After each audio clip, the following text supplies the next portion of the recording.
Good morning friends, how are you? Welcome back to our YouTube channel. Guys, in this video we are going to have a discussion about the topic green revolution, which is related to the Indian economic development, and the chapter which is covered this aspect is known as policies program of agriculture sector. As you all know, in previous video we have already made a discussion about the agriculture aspect regarding the definition of agriculture, what is the feature of the agriculture of Indian economy, or basically what is the impact of land reform, whether they are effective implementation is there or not. ये सब चीज़ें हम पहले discuss कर चुके हैं. Now in this video we are going to have a discussion about the green revolution. Now what does it mean when we are talking about the word green revolution? Green revolution means a revolution or rapid change to enhance the production or productivity of agriculture sector. यानी simple सी बात अगर कहूँ, एक revolution कह दूँ, एक movement इसको मैं कह दूँ, एक तरह का एक आंदोलन, एक बड़े लेवल का चेंज मैं इसको बोल सकता हूँ, जिसका जो कोर मोटिव था वो यही था कि जो एग्रीकल्चर सेक्टर है उसकी प्रोडक्शन कैपेसिटी, प्रोडक्टिविटी को मुझे क्या करना था, इनहेंस करना था. क्लियर है चीज़? ग्रीन रिवोल्यूशन के माध्यम से मुझे यही करना था कि जो एग्रीकल्चर सेक्टर है उसके अंदर जो लूपहोल्स हैं या जो कमियां हैं उनको मुझे दूर करके उसके प्रोडक्शन और प्रोडक्टिविटी को क्या करना था, इनहेंस करना था, ताकि एग्रीकल्चर सेक्टर में एक इंटरडिपेंडेंसी दूसरे सेक्टर के कंपैरिजन में आ जाए. क्लियर है चीज़? तो ग्रीन रिवोल्यूशन की अगर मैं बात करूं तो ग्रीन रिवोल्यूशन को मैं कंसीडर कर सकता हूं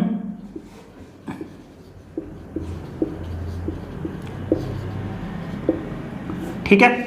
जैसे मैंने बताया कि अभी मुझे इसके अंदर चेंज लेके आना था. चेंज किसका? ताकि प्रोडक्शन सेक्टर, जो एग्रीकल्चर सेक्टर है, उसकी प्रोडक्शन या प्रोडक्टिविटी इंक्रीज हो सके. हमने बात की थी प्रोडक्शन की. बात करें तो टोटल आउटपुट, और प्रोडक्टिविटी को हम कंसीडर करते हैं पर्टिकुलर पार्ट ऑफ लैंड के ऊपर कितना आउटपुट आपने लिया, उसको हम किस में कंसीडर करते हैं, प्रोडक्टिविटी में. तो ग्रीन रिवोल्यूशन का मेन एस्पेक्ट यही था कि मुझे प्रोडक्शन इंक्रीज करना था, प्रोडक्टिविटी इंक्रीज करनी थी. अब ये जो रैपिड चेंज था, इस रैपिड चेंज का क्रेडिट मैं देता हूं किसको? HYV. HYV का मतलब क्या होता है कि हाई यील्डिंग वैरायटी सीड्स, यानी जो हाई क्वालिटी के सीड्स होते हैं, जो मुझे ज़्यादा आउटपुट देते हैं, जो मुझे ज़्यादा प्रोडक्शन देते हैं, उन सीड्स का मुझे इस्तेमाल करना था किसमें? एग्रीकल्चर में, ताकि प्रोडक्शन और प्रोडक्टिविटी क्या हो, एग्रीकल्चर सेक्टर की इंक्रीज हो. अब ग्रीन रिवोल्यूशन को हम डिवाइड करते हैं दो फेजेस में. पहला जो फेज था इसका वो 1960 से लेके जो मिड 1970s है वहां तक चला था. ठीक है. अब इसमें हुआ क्या कि हमने क्या किया, जो HYV सीड्स हैं उनको यूज किया. ठीक है. और ये HYV सीड्स हमने केवल किसके लिए यूज किए? राइस और वीट के लिए. यानी मेनली हमने फर्स्ट फेज में क्या किया, फोकस किया किसके ऊपर? To enhance the production in the sector of rice और वीट. क्लियर है चीज? जो हाई यील्ड वैरायटी सीड्स हमने किस में यूज की? केवल राइस और वीट के रिगार्डिंग. ठीक है. तो दूसरा जो पॉइंट इसमें अगर मुझे कंसिडर करना हो कि इसका बेनिफिट अगर मैं बात करूं तो जो सिलेक्टेड स्टेट्स हैं, जिसमें मैं तमिलनाडु को इंक्लूड कर सकता हूं, उसके बाद हम आंध्र प्रदेश की बात करें, और उसके बाद हम पंजाब की बात करें, अगर उस समय के रेस्पेक्ट में कंसिडर करूं तो ये स्टेट ऑलरेडी क्या थे, बहुत आगे थे एग्रीकल्चर में. ठीक है. तो जो ग्रीन रिवोल्यूशन का बेनिफिट था वो इनको क्या मिला? सबसे ज्यादा मिला. यानी एक रीजनल अनइक्वलिटी की मैं बात यहां पे कर सकता हूं, क्योंकि जो ग्रीन रिवोल्यूशन मैंने अप्लाई किया था, मैं ये सोच के उसको अप्लाई करा था, या उस समय की जो गवर्नमेंट है उसने ये सोच के ग्रीन रिवोल्यूशन को स्टार्ट किया था कि इसका बेनिफिट सभी स्टेट्स को क्या होगा, मिलेगा. लेकिन फर्स्ट फेज में केवल सिलेक्टेड स्टेट को इसका बेनिफिट मिला, जिससे जो टारगेट मैं अचीव करना चाहता ग्रीन रिवोल्यूशन के माध्यम से वो मैं अचीव नहीं कर पाया एग्रीकल्चर सेक्टर में. ठीक है. तो इस फर्स्ट फेज की जो कमियां थी उन्होंने मुझे मजबूर किया किसकी तरफ जाने के लिए? जो ग्रीन रिवोल्यूशन का सेकंड फेज है. ठीक है. अब सेकंड फेज का मतलब जो मिड 1970 से स्टार्ट हुआ और मिड 1980s तक चला. क्लियर है चीज? अब इस फेज में जाने का तो पहले जो लूपहोल्स है किसके? फर्स्ट फेज के, उन्होंने मुझे मजबूर किया किसकी तरफ जाने के लिए? सेकंड फेज की तरफ. अब सेकंड फेज में क्या करना था? एक तो जो रीजनल अनइक्वलिटी थी, जो सिलेक्टेड स्टेट्स को बेनिफिट मिला फर्स्ट फेज में, उसको मुझे स्प्रेड करना था बाकी स्टेट्स तक. यानी उस बेनिफिट को अलग अलग स्टेट या सभी स्टेट्स तक मुझे क्या करना था? पहुंचाना था. और दूसरा क्या था कि जो सिलेक्टेड एक लिमिटेशन हो गई थी regarding the production of crops with the help of HYV seeds, वो केवल राइस और वीट तक सीमित थी. मुझे उसको बाकी फसल या बाकी जो एग्रीकल्चर प्रोडक्शन है, बाकी जो क्रॉप्स वगैरह प्रोडक्शन जिनका होता है, उनमें भी मुझे क्या करना था? HYV सीड्स का इस्तेमाल करके प्रोडक्शन और प्रोडक्टिविटी ऑफ एग्रीकल्चर को इनहेंस करना था. तो आई होप ये सब चीजें आपको क्लियर हो गई. अब हम बात करते हैं कि what is the main element of green revolution. Green revolution के मेन एलिमेंट्स क्या क्या थे, हमने उसमें क्या क्या कवर किया था. ठीक है. तो फर्स्ट अगर बात करें तो मोस्ट इंपॉर्टेंट है कि intensive agriculture district program, IADP। IADP का मतलब क्या है कि ये 1960-61 में अप्लाई किया गया, क्लियर है चीज। और इसका जो कोर मोटिव था वो यही था कि जितने भी रिसोर्सेज हैं किसके रिगार्डिंग, एग्रीकल्चर सेक्टर के रिगार्डिंग, उनको ये मेक श्योर करना था कि दे आर यूज्ड टुगेदर, यानी उनका एक साथ प्रयोग होना जरूरी था, ताकि जो आउटपुट है, जो प्रोडक्शन है, जो प्रोडक्टिव है, उसका मैक्सिमम बेनिफिट लेके हम एग्रीकल्चर सेक्टर के प्रोडक्शन को इंक्रीज कर सकें, यानी रिसोर्सेज को मैक्सिमम यूटिलाइज कर सकें। ये इसका कोर मोटिव था किसका, इंटेंसिव एग्रीकल्चर डिस्ट्रिक्ट प्रोग्राम, जिनको लॉन्च किया गया था 1960-61 में, क्लियर है चीज। अब इसमें क्या क्या चीजें हमने कंसीडर की, कौन कौन से प्रोग्राम IADP हमने कवर किए, कौन कौन से जो सेक्टर थे या कौन कौन से एस्पेक्ट थे जिनको मुझे कवर करना था, उनके बारे में बात करें। सबसे पहले तो मुझे मेक श्योर करना था कि high yielding variety of seeds को हमें क्या करना था, ज्यादा से ज्यादा इस्तेमाल करना था। इसकी जो एक्सेस है, इसकी जो पहुंच है, उसको ज्यादा स्प्रेड करना था मुझे, ताकि ज्यादा से ज्यादा फार्मर और ज्यादा से ज्यादा एरिया को इसका बेनिफिट मिल सके।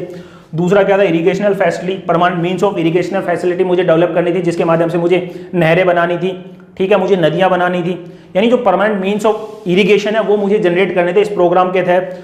दूसरे स्टेप पे बात करूं तो ये भी मेक श्योर करना था कि भैया जो ट्रेडिशनल फर्टिलाइजर आप यूज करते हैं वो इतने हेल्पफुल आपके एग्रीकल्चर सेक्टर के लिए नहीं हो रहे, तो आपको ये भी मेक श्योर करना था कि केमिकल फर्टिलाइजर का ज्यादा से ज्यादा आप इस्तेमाल एग्रीकल्चर सेक्टर में इस्तेमाल करें, ताकि आपका प्रोडक्शन और प्रोडक्टिविटी क्या हो, इंक्रीज हो सके। इस प्रोग्राम का एक मेन मोटिव ये भी था। लास्ट में बात करें कुछ अदर एस्पेक्ट को उन्होंने कवर किया, किसमें, जो इंटेंसिव एग्रीकल्चर डिस्ट्रिक्ट प्रोग्राम था उसके तहत।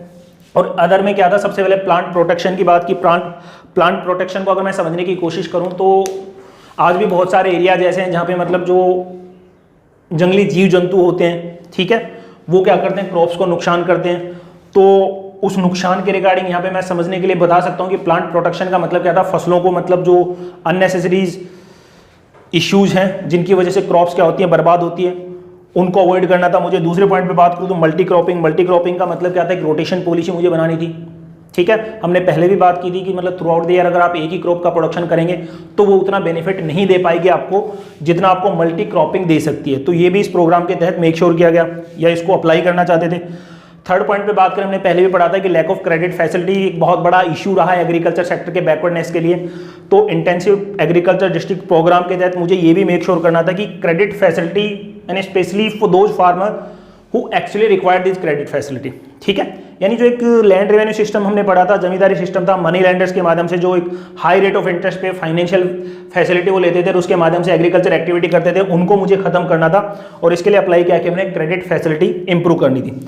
उसके बाद बात करें फोर्थ पॉइंट पे, तो उसके बाद आता supportive price policy. Supportive price policy का मतलब जो इंटरमीडिएट थे जिनमें बारे में हम आज भी बात करते हैं, जैसे हम उनको आम भाषा में अगर बात करूँ तो हम आड़तिये बोलते हैं, जो मंडी में क्या करते हैं, गवर्नमेंट के बिहाफ पे आपकी फसलों को क्या करते हैं, खरीदते हैं, या फिर अपने लेवल पे खरीद के फिर बाद में क्या करते हैं, गवर्नमेंट को बेचते हैं, ठीक है। तो वो क्या करते थे, एक्सप्लॉयटेशन करते थे फार्मर्स का। मीन्स जो MSP की अगर मैं बात करूँ, हम इसके बारे में मैक्रो इकोनॉमिक्स में डिटेल में पढ़ेंगे या फिर आगे इस चैप्टर में डिस्कस करेंगे। MSP stand for minimum supportable price, न्यूनतम समर्थन मूल्य, यानी एक ऐसा प्राइस जिसके माध्यम से सरकार ये मेक श्योर करती है, फार्मर्स को एक एश्योरेंस देती है कि भैया अगर इस प्राइस के ऊपर कोई आपकी फसल खरीद रहा है या इससे ज्यादा पे कोई खरीद रहा है तो आप उसको बेच सकते हो, लेकिन if someone is trying to purchase your crops on a price below than MSP, तो आप उसको ना बेचें, क्योंकि इस प्राइस में सरकार आपसे क्या करेगी, खरीद लेगी। MSP के माध्यम से सरकार को मेक श्योर करना था कि फार्मर्स का एक्सप्लॉयटेशन इंटरमीडिएट्स के द्वारा ना किया जाए, ठीक है। उसके बाद इंश्योरेंस की बात करें, इंश्योरेंस में अगर मैं मेनली कंसीडर करूं फार्मर्स के रिगार्डिंग, तो एग्रीकल्चर प्रोडक्ट्स की तो बात करेंगे, साथ साथ जो कैटल की हम बात करते हैं जिसको हम एग्रीकल्चर की डेफिनेशन में इंक्लूड करते हैं एनिमल हस्बेंड्री में, ठीक है। तो इंश्योरेंस के तहत इन दोनों एस्पेक्ट को मुझे कवर करना था, एग्रीकल्चर को भी, एग्रीकल्चर एक्टिविटी को, साथ साथ जो एनिमल हस्बेंड्री वगैरह की हम बात करते हैं, कैटल्स वगैरह को हम एग्रीकल्चर में यूज करते हैं, उन दोनों का जो रिस्क था, फार्मर के ऊपर जो बर्डन रहता था रिस्क का, उसको मुझे कम से कम करना था। और उसके लिए मैंने स्टेप क्या लिए, insurance under the provision of intensive agriculture district program. So these are the main elements of green revolution. Now we are going to have a discussion about the failure, demerits, merits of green revolution. What are the impact of green revolution on the Indian economy? तो एक बार इनको आप note down कर लो, फिर अपन आगे discuss करते हैं। अब हम बात करते हैं कि what is the benefit, positive aspect of green revolution या good effect of green revolution, और नेगेटिव एस्पेक्ट या कहूँ डीमेरिट्स ऑफ ग्रीन रिवोल्यूशन। तो first we will have a discussion about the good effect. Good effect में अगर बात करें, first point तो development of agriculture sector. Obviously बात है, मतलब मुझे पता है कि after the implementation of green revolution ये कहीं ना कहीं इनहेंस होना था, चाहे मैं फर्स्ट फेज की बात कर लूँ, सेकंड फेज की बात कर लूँ, तो उससे क्या हुआ कि एग्रीकल्चर सेक्टर का डेवलपमेंट मेक श्योर हुआ just because of the permanent means of irrigation, just because of use of the chemical fertiliser, just because of use of the high yield variety seeds. ठीक है, तो इन सब ने क्या किया, agriculture sector को develop किया और वो अपने आप को इनहेंस करने लगा। उसके बाद हमने कहा कि जैसे हमने पहले भी पढ़ा था, प्राइमरी सेक्टर के लिए ब्लड बैंक का काम करता है कौन, सेकेंडरी सेक्टर के ब्लड बैंक का काम कौन करता है, एग्रीकल्चर सेक्टर। यानी यहाँ पे जो प्रोडक्ट मिलेंगे उनको रॉ मटेरियल के तौर पे कौन यूज करता है, इंडस्ट्रियल सेक्टर। तो यहाँ अगर डेवलपमेंट हो तो जाहिर सी बात है उसका बेनिफिट किसको मिला था, इंडस्ट्रियल सेक्टर को मिला था। तो ग्रीन रिवोल्यूशन से ना केवल एग्रीकल्चर सेक्टर डेवलप हुआ, उसका बेनिफिट किसको मिला, इंडस्ट्रियल सेक्टर को। यानी प्राइमरी सेक्टर के डेवलप होने का बेनिफिट किसको मिला, सेकेंडरी सेक्टर को, क्योंकि यहाँ पे अब जो क्वालिटी ऑफ रॉ मटेरियल थी वो बेटर हो गई थी। उसके बाद अगर बात करें रूरल इनकम जनरेशन, तो जाहिर सी बात है जब भी हम एग्रीकल्चर एक्टिविटी की बात करेंगे तो अर्बन एरियाज में मेरे ख्याल से एग्रीकल्चर एक्टिविटी ना के बराबर होती है अगर हम बात करें in respect to the Indian economy.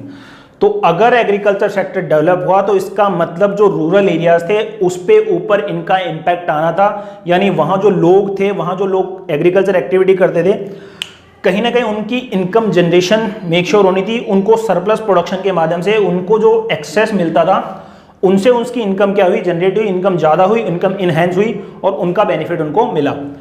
फिर रूरल इनकम जनरेशन जैसे बढ़े तो अगला पॉइंट इसी पे बेस्ड है कि जैसे आपके पास इनकम ज़्यादा आती है, चाहे आप किसी भी रेस्पेक्ट में बात कर लो या किसी भी क्लास, किसी भी रिलीजन के रेस्पेक्ट में बात कर लो, कि जब भी आपके हाथ में इनकम जनरेट होती है, जब भी आपके हाथ में एक permanent means of income generation source आपके पास होता है, तो वो कहीं ना कहीं आपके लिविंग स्टैंडर्ड को क्या करता है, इंप्रूव करता है, इनहेंस करता है, जिसमें आप अच्छी मेडिकल फैसिलिटी ले सकते हैं, अच्छी एजुकेशन ले सकते हैं, अच्छे फूड्स वगैरह को आप कंज्यूम कर सकते हैं। ये सब चीज़ें आपके लिविंग स्टैंडर्ड को इंडिकेट करती हैं।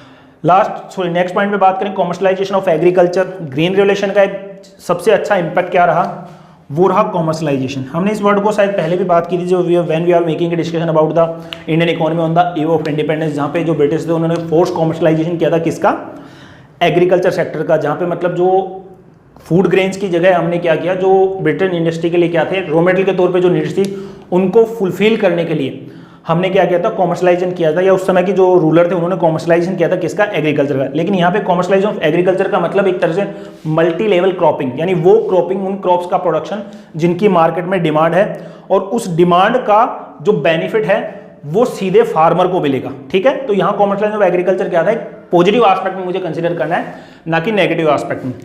फिर लास्ट पॉइंट में बात करो चेंज इन आउटलुक। आउटलुक का मतलब क्या होता है, किसी चीज़ के प्रति आपका दृष्टिकोण क्या है, किसी चीज़ के प्रति आपका नजरिया क्या है, या आपका जो view of point of view है उस पर्टिकुलर थिंग के रिगार्डिंग वो कैसा है। तो ग्रीन रिवोल्यूशन के बाद जो थिंकिंग थी, या जिसको मैं कहूँ आउटलुक था फार्मर्स का या उन लोगों का जो डील करते थे एग्रीकल्चर एक्टिविटी में, उसमें धीरे धीरे चेंज आने लगा। और जो सोशल इनइक्वलिटी की हम बात करते हैं, सोशल जो बेनिफिट्स हैं जिनके बारे में फार्मर्स अभी तक अवेयर नहीं थे या जिनका बेनिफिट उनको नहीं मिलता था, चाहे वो गवर्नमेंट की पॉलिसीज की बात कर लो, गवर्नमेंट के प्रोग्राम्स की बात कर लो, उनके प्रति उनका दृष्टिकोण बदला और उन्होंने एग्रीकल्चर को एज ए प्रोफेशन एक्सेप्ट किया। ठीक है, जिसको इससे पहले ग्रीन रिवोल्यूशन से पहले केवल और सब्सिस्टेंस फार्मिंग के तौर पे कंसीडर करते थे कि जीवन यापन के लिए मुझे एग्रीकल्चर करना है, वो नजरिया उनका बदला और एग्रीकल्चर को as a profession, as a source of living या सोर्स ऑफ अर्निंग लिविंग के तौर पे उनको कंसीडर किया जाने लगा। तो these are the positive impact. Now talking about the bad impact of green revolution, सबसे पहले benefit to the rich farmers. ये हमने बात की थी लैंड रिफॉर्म्स में भी कि जो रूरल एरियाज है वहाँ पे आपके लॉ इंप्लीमेंट नहीं होते, क्योंकि जमींदार जो मनी लैंडर्स हैं वो आज भी क्या करते हैं, वहाँ पे एक्सप्लॉयटेशन करते हैं, क्योंकि लोग की वहाँ पे एक्सेस नहीं है। Maybe just because of lack of awareness, वहाँ के जो फार्मर है वो अवेयर नहीं है या फिर उनका एक्सेस नहीं है। ठीक है, तो रीच फार्मर्स को क्या मिला, ग्रीन रिवोल्यूशन का सीधे बेनिफिट मिला, क्योंकि ये high area of cultivating land को कवर करते थे। ठीक है, उसके बाद बात करें लिमिटेड क्रॉप्स, ये भी एक एस्पेक्ट रहा है। जैसे फर्स्ट फेज में हमने कंसिडर किया भैया वीट और राइस के लिए आपने क्या किया, हाई यील्ड वैरायटी सीड्स को इस्तेमाल किया, या उन्हीं सेक्टर में आपने इनहेंस किया। तो लिमिटेड क्रॉप्स भी क्या था, इसका एक बैड इंपैक्ट था। क्लियर है चीज़। उसके बाद बात करें short term benefit. Short term benefit का मतलब इनका जो बेनिफिट मिला एक मतलब लिमिटेड टाइम तक आपको मिला, यानी लिमिटेड प्राइस तक मिलने का मतलब क्या है कि आपको जो पॉलिसी गवर्नमेंट बनाई या ग्रीन रेवोल्यूशन के माध्यम से जो बेनिफिट आपको देने चाहिए थे उनका इंपैक्ट केवल आपको शॉर्ट टर्म तक मिला, यानी एक लंबे समय तक जो बेनिफिट आपको मिलने चाहिए थे उन बेनिफिट को आप इस्तेमाल नहीं कर सके। मे बी इसके लिए रीजन हो सकता है कि आपकी अवेयरनेस एक इशू बनी होगी इस टाइम पे, बीइंग ए फार्मर आप इतने अवेयर नहीं होंगे, ठीक है। उसके बाद रीजनल अनइक्वलिटी की बात करें तो रीजनल अनइक्वलिटी को हमने फर्स्ट फेज में ग्रीन रेवोल्यूशन में कंसिडर किया था कि सिलेक्टेड स्टेट्स को इनका बेनिफिट मिला, वर्ल्ड या पूरे थ्रू आउट द इंडिया इनका बेनिफिट नहीं मिल सका, ठीक है। तो एक लूप होल्स आता, तो रीजनल अनइक्वलिटी इसका एक डीमेरिट्स के तौर पे इसको मैं कंसिडर करूंगा। फिर ब्लैक मार्केटिंग का मतलब आर्टिफिशियल डिमांड इंक्रीज की जाती है, सप्लाई कम रख के। सप्लाई कम रखने का मतलब यहाँ पे मतलब क्या है कि फॉर एग्जांपल यहाँ पे समझ सकते हैं कि फार्मर क्या करता है 100 kg क्या करता है प्रोडक्शन करता है, जो मिडिल मैन है उससे क्या करता है पूरा 100 खरीदता है, लेकिन मार्केट में केवल कितना बेचता है 50 kg। अब सिंपल सी बात है, मार्केट में डिमांड 100 kg के पहुंचा कितना 50 kg, ठीक है। तो एक आर्टिफिशियल कमी किस में आ जाती है, आर्टिफिशियल सप्लाई में कमी आ जाती है, जिसकी वजह से डिमांड क्या होती है ज़्यादा होती है, और जब भी डिमांड ज़्यादा होगी तो प्राइस क्या होंगे हाई होंगे। और इस तरह की पॉलिसी का बेनिफिट मिला किसको, जो लोग ब्लैक मार्केटिंग करते थे, जो इंटरमीडिएट्स थे, ठीक है।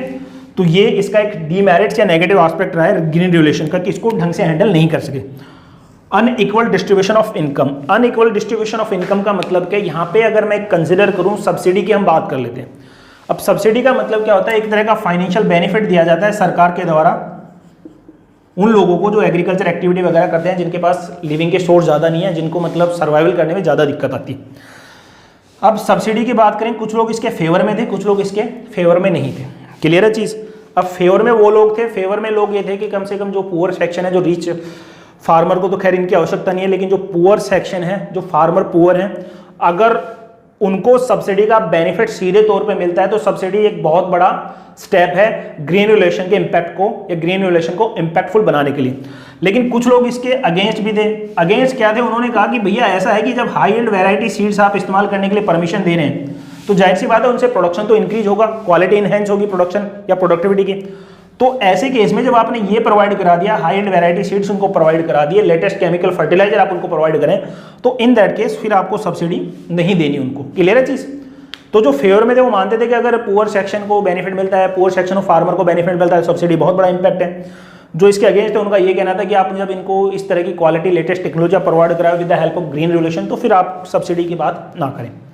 तो अनइक्वल डिस्ट्रीब्यूशन इनकम क्या था, वो सब्सिडी के माध्यम से कंट्रोल किया जाने लगा, या उसको कंट्रोल नहीं कर पाए क्योंकि सब्सिडी का बेनिफिट जिन लोगों को मिलना चाहिए तो उनको बेनिफिट नहीं मिला। फिर उसके बाद करें loss to the small farmer. अब loss to the small farmer या फिर मैं कहूँ लैंडलेस फार्मर थे, उनको ग्रीन रेवोल्यूशन का बेनिफिट नहीं मिला, क्योंकि एक जो small and fragment land holding की हम बात करते हैं, या जिनके पास जमीन है लेकिन वो इतनी सफिशिएंट नहीं है जिनके ऊपर मतलब ग्रीन रेवोल्यूशन का पूरा इंपैक्ट ले सके, क्लियर है चीज़। तो स्मॉल फार्मर थे, उनको क्या हुआ, ग्रीन रेवोल्यूशन का उतना बेनिफिट नहीं मिला। तो दीज आर द डीमेरिट्स या bad impact of green revolution in respect to the Indian economy and specially in respect to the agriculture sector. तो इनको एक बार नोट डाउन कर लो, फिर हम एक मतलब टॉपिक डिस्कस करेंगे छोटा सा जो इसमें मिलता है न्यू एग्रीकल्चर पॉलिसी के बारे में।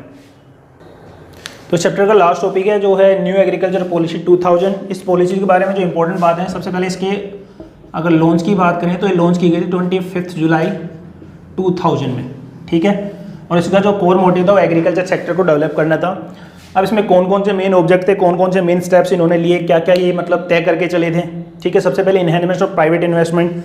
एग्रीकल्चर सेक्टर में मुझे मेक श्योर करना था कि ज़्यादा से ज़्यादा प्राइवेट इन्वेस्टमेंट हो। प्राइवेट इन्वेस्टमेंट की अगर मैं बात करूँ तो मेनली इसके माध्यम से मैं ये मेक श्योर कर रहा था कि जो बड़े बड़े बिजनेसमैन हैं जो डील करते हैं इंडस्ट्रियल सेक्टर में, वो कुछ ऐसा करें जिसका बेनिफिट एग्रीकल्चर सेक्टर को मिले, यानी अपना इन्वेस्टमेंट किस में करें, वो एग्रीकल्चर सेक्टर में भी करें, ठीक है।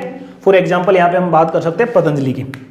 उसके बाद बात करें एफिशिएंट टेक्नोलॉजी। एफिशिएंट टेक्नोलॉजी का मतलब, ठीक है, जो लेटेस्ट टेक्नोलॉजी का हम बात करते हैं, जैसे हमने पहले भी पढ़ा था कि जो ट्रेडिशनल इक्विपमेंट्स है आप उनको यूज ना करें, जो मॉडर्न इक्विपमेंट्स हैं उनको आप यूज़ करें, ठीक है। जैसे मतलब इरिगेशन की अगर बात करें तो हमारे यहाँ पे 2-3 तरीके होते हैं जिसके माध्यम से एक ऐसा होता है जिसमें मतलब एक ओपनली पानी को आप चलाते हैं, वाटर को फ्लो कराया जाता है, और दूसरा एक मॉडर्न सिस्टम है जिसमें फुहारा सिस्टम के माध्यम से आप क्या करते हैं, इरिगेशन एक्टिविटी को कैरी करते हैं। प्रॉपर क्रेडिट फैसिलिटी, ये भी मेक श्योर करना था, ये एक सबसे बड़ा ड्रॉबैक रहा है एग्रीकल्चर सेक्टर का, अभी तक सॉर्ट आउट नहीं हुआ। तो न्यू एग्रीकल्चर पॉलिसी में प्रॉपर क्रेडिट फैसिलिटी भी मेक श्योर करनी थी ताकि फार्मर्स को इसका सीधा बेनिफिट मिल सके या फिर उनका शोषण मनी लैंडर्स के द्वारा नहीं किया जा सके। ठीक है, फिर मुझे एफर्ट करने थे इस पॉलिसी के तहत कि जो रिस्क है उसको कम से कम किया जा सके। रिस्क का मतलब यहाँ पे फॉर एग्जांपल कंसीडर कर सकते हैं कि हमने पहले भी बात की है कि एग्रीकल्चर सेक्टर मतलब एक तरह का गैम्बल है जो डिपेंड करता है रेन के ऊपर। तो अगर परमानेंट मीन्स ऑफ इरिगेशन में डेवलप करूंगा तो जो रेन के ऊपर डिपेंडेंसी है वो कम होगी और रिस्क क्या होगा, कम हो जाएगा। ठीक है, फिर आता है इरिगेशनल फैसिलिटी की हमने बात की। तो इरिगेशनल फैसिलिटी की अगर बात करें तो फिर वही बात आती है, परमानेंट मीन्स ऑफ इरिगेशन आपको डेवलप करने, ज़्यादा से ज़्यादा नहरें इत्यादि आपको डेवलप करनी है ताकि फार्मर्स क्या करें, इरिगेशन के उसको इस्तेमाल सकें। फिर आता है डिफरेंट पॉलिसी। डिफरेंट पॉलिसी का मतलब यहाँ पे थोड़ा सा मैं ध्यान दूंगा कि इंडिया WTO का मेंबर है और इसके बारे में हमेशा कहा जाता है कि WTO के साथ जो एग्रीमेंट है इंडिया का, उसका जो एडवर्स इफेक्ट है, जो एडवर्स इम्पैक्ट है वो एग्रीकल्चर सेक्टर के ऊपर आता है। अब ये कैसे काम करता है इसके बारे में हम जब बात करेंगे, जब हम WTO के बारे में कंसिडर करें आगे के वीडियोज़ में। ठीक है, तो इस एग्रीमेंट के कारण मुझे अलग अलग क्रॉप्स के लिए अलग अलग पॉलिसीज बनानी पड़ती हैं। क्लियर है चीज़। फिर रूरल इलेक्ट्रिफिकेशन। ठीक है, सरकार ने एग्रीकल्चर पॉलिसी के तहत ये भी मेक श्योर करना चाहती है जितने भी ग्रामीण एरियाज हैं जहाँ पे मतलब इलेक्ट्रिफिकेशन नहीं है या बिजली की सप्लाई नहीं है, ठीक है, तो सरकार ने अलग अलग कंपनियों के साथ अलग अलग एग्रीमेंट किए। ठीक है, जिसमें रूरल इलेक्ट्रिफिकेशन कॉर्पोरेशन लिमिटेड एक कंपनी थी जिसके साथ एग्रीमेंट करके मतलब रूरल एरिया में बिजली वगैरह की सप्लाई को मेक श्योर करना था, इलेक्ट्रिसिटी की सप्लाई को मेक श्योर करना था। फिर आता है एक्साइज पॉलिसी। अब एक्साइज पॉलिसी का मतलब क्या है? एक्साइज का मतलब अगर मैं बात करूं तो एक्साइज ड्यूटी को हम एक तरह से कंसिडर कर सकते हैं कि प्रोडक्शन जो मैन्युफैक्चर आप करते हो उनके ऊपर जो शुल्क आप देते हो वो क्या होता है, एक्साइज ड्यूटी होता है। ठीक है, ठीक है, जैसे सिंपल सी बात, अगर ये मार्कर मैंने बनाया तो इस मार्कर के ऊपर कुछ % मुझे देना पड़ेगा सरकार को, या प्रोडक्शन जो आप करते हो उस प्रोडक्शन के रिगार्डिंग जो ड्यूटीज आपके ऊपर लगती हैं उनको आप एक्साइज ड्यूटी में कंसिडर करते हो। तो मुझे जो एक्साइज ड्यूटी था उसका बर्डन कम से कम करना था किसके ऊपर, एग्रीकल्चर सेक्टर के ऊपर, ताकि ये अपनी क्वालिटी को इन्हेंस कर सके या जो लोग इनमें डील करते हैं फार्मिंग एक्टिविटी में उनको ज़्यादा से ज़्यादा बेनिफिट इस पॉलिसी का मिल सके। तो these are the main elements या main step which is taken by the at that particular times government under the new agriculture policy which was launch by government 25 जुलाई 2000। तो आई होप ये जो एग्रीकल्चर सेक्टर के regarding policy programme हमने consider किया इस chapter में इतना ही। नेक्स्ट चैप्टर में हम बात करेंगे इंडस्ट्रियल सेक्टर के बारे में। Till then thank you so much.